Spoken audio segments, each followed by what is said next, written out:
Assalamu alaikum warahmatullahi wabarakatuh. Akkam jirtu hordoftoota keenya kabajamoo kanneen chaanal Afrikaa Samsiing irratti nu hordoftan. Egaa nageenyi keenya bakka jirtan hundatti isin qaqqabu. Tole egaa hordoftoota keenya barnoota keenya kanarratti walitti deebinee jirra. Egaa barnoota keenya kanarraa keessatti jechuudha waa'ee Facebook page walitti deebinee jirra jechuudha. Egaa tootaalii akkuma beekamu Facebookni haga meettatti deebi'ee update ta'ee jira jechuudha. Update ta'uu isaa kana wal qabsiisee jechuudha. Settingiileen Facebookaa irra hedduun isaanii jechuudha parsantiin olaanaan jechuudha jijjiiramanii jiran jechuudha haala iddoo teessuma isaanii irraa. Kanaaf Facebook page'iinis jechuudha ni jijjiiramee jechuudha. Kanaaf akkamitti akka ni jijjiirame isinitti agarsiisa jechuudha. Asirratti Facebook page irratti qabxiin ijoon qabadhee dhufe admiin namaaf yoo kennine duraan namaaf yoo kennine akkasumas deebinee namaaf kennuu yoo barbaanne haala kamiin akka itti namaaf kennuu dandeenyu isinitti agarsiisa. Akkasumas jechuudha kan duraan namaaf kennine turre haala kamiin aangoo duraan kennine fi ture san irraa kaasuu dandeenya yookiin ammoo nama sana page admin page keenya jalaa baasuu dandeenya kan jedhus isinitti agarsiisa. Hamma xumura viidiyoo kanaatti daawwachuudhaan na faana turaa isiniin jedha. Kanneen jalqabaaf gara chaanal Afrikaa Samsiing haaraa dhufan barnoonni keenya sutana chaanal keenya subscribe godha. Viidiyoo keenya kan daawwattan yoo jaalattan like godha. Hiriyoottan keessanis qooda gaafii fi yaada qabdan comment irratti nuuf katabaa isiniin jecha. Hamma xumura viidiyoo kanaatti daawwachuudhaan na faana turaa. Tole egaa hordoftoota keenya jechuudha maal gootu kallattiidhumaan Facebook keessan irra ni galtu. Tole sana booda jechuudha Facebook keessan irra erga galtanii booda maal gootu as ni galtu jechuudha. Nama tokko kuni fakkeenyaa fi haalli Facebook duraan jijjiirame duraan dursee waan isin asirratti hubachuu qabdan jechuudha. Asumarraa yoo eegalle jechuudha Facebookiin keenya jechuudha duraan haala kanatti fuula kanarratti jechuudha yeroo jalqabaa seennuuf jechuudha haala kanatti piroofaayilii keenya yookiin ammoo piroofaayilii Facebook ID keenya gubbaa kanatti nuuf hin baasu jechuudha. Akkuma agartan piroofaayilii as qofatti nuuf baasa. Garuu ammoo amma asirratti bakka sarara duraan sarara sadan ture sanatti piroofaayilii keenyaan ashagee yookiin ammoo piroofaayilii keenyaan haguugamee dhufe jechuudha. Tole maal gootu Facebook page bira deemuudhaaf asirratti al tokkoof ni cuwaaftu. Sana booda erga asirratti al tokkoof cuwaaftanii booda maal gootu haala kanatti asirratti isiniif dhufa jechuudha. Erga haala kanatti asirratti isiniif dhufe fakkeenyaaf page'iin suni isa kanaa jechuudha. Page'iin ani amma irratti isin agarsiisuuf deemu page kana adminummaadhaan yookiin ammoo namni admiina naaf kenne asirratti itti fayyadamutti jira jechuudha.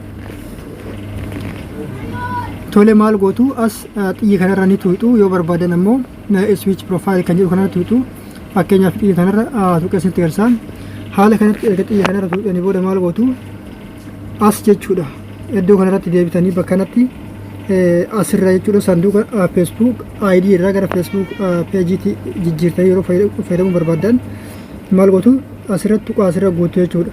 Tole haala kanatti Facebook page'ii gara Facebook page'ii sanaatti isiniif jijjiiramee jira jechuudha. Ni agartu asirratti amma Facebook page'ii fayyadamaa jira. Facebook page'ii kana waan isin ajaa'ibu asirratti yoo kilik gootanii ilaaltan Facebook normaala fakkaata jechuudha. Inni kun fi page'iidha Facebook normaala fakkaata. Haala kanatti akka Facebook normaalaatti isiniif baasaa jechuudha.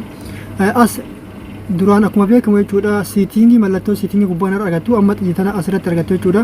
Xiyya tanarratti yoo kilik gootan wanni isin jijjiiru hin jiru jechuudha. Facebook ID gara Facebook ID yookiin ammoo Facebook page irraa gara Facebook ID akka deebitanii fayyadamtan qofa isiniif fida jechuudha. Tole maal gootu Facebook page keessan san jechuudha admiina namaaf kennitan yookiin ammoo aangoo tokko Facebook page sanarratti yoo namaaf kennitan aangoo san irraa kaasuudhaaf akkasuma jechuudha nama haaraa admiina kennuu barbaadan yoo jiraate jechuudha admiina haaraa namaaf kennuudhaaf maal gootu as sarara sadan kanarra kallattuma Facebook normaala yookiin immoo Facebook ID dhaan deemtan ni deemtu gabbuutanii maal gootu settings in the privacy iddoo jettu kanarratti gal tokkoof hin cuqaaftu. Sana booda deebitanii maal gootu asirratti settings iddoo jettu kanarratti kilik gootu jechuudha. Tole haala kanatti isiniif banama erga haala kanatti isiniif baname maal gootu page settings iddoo jedhu kanatti deebitanii al tokkoof ni cuqaaftu. Tole asirratti jechuudha haala kanatti page settings irratti erga haala kanatti cuqaaftanii booda maal gootu jala kanarra akkanatti ol harkiftu jechuudha. Maal gootu deebitanii page access iddoo jedhu kanatti ni cuqaaftu jechuudha. Mallattoo furaa isa ofirraa qabu sanarratti sana booda haala kanatti isiniif baasa jechuudha. Akkuma isin agartan jechuudha people will Facebook access dha fakkeenyaaf kuni Facebook ID kiyya jechuun Facebook ID kiyya kan namni asirratti admin na godhe yookiin ammoo adminummaadhaan asirra jiru kunniin hunduu haaluma saniin kan jiran jechuudha. Tole maal gootu jechuudha fakkeenyaaf dursanii Facebook admina asirraa kaasuudhaaf yookiin ammoo admina nama isin kennu tokko asirraa kaasuudhaaf isinitti agarsiisuudhaaf maal gootu isinitti agarsiisuudhaaf asirratti fakkeenyaaf tuqaa kanarratti deebitanii al tokko haala kanatti tuqaa kanarratti kilikni gootu sana booda deebitanii maal gootu remove from page iddoo jedhamutti as ni gartuu iddoo kanatti remove from page iddoo jedhamutti deebitanii cuqaasuudhaan nama admina asirratti nama admina Facebook page keessan san irratti kennitaniif sana ofirraa remove godhu yookiin ammoo Facebook page keessan jalaa baasuu akkasuma immoo aangoo kennitaniif irraa fudhachuu ni dandeessu jechuudha. Haala kanaan remove gootanii irraa fudhachuu dandeessu jechuudha. Tole nama isin agarsiisuudhumaa fi baasuu hin barbaadu jechuudha. Inni haaraa jechuudha ammoo yookiin ammoo nama haaraa godhu yoo barbaadan as iddoo kanarratti kilikni gootu jechuudha. Add new iddoo kanarratti al tokkoo fi cuqaaftu sana booda jechuudha maal gootu asirratti next gootu sana booda asirratti jechuudha gubbaa kanarratti nama barbaadan sana sarchi gootu jechuudha. Maqaa nama barbaadanii sana gubbaa kanarratti sarchi ni gootu fakkeenyaaf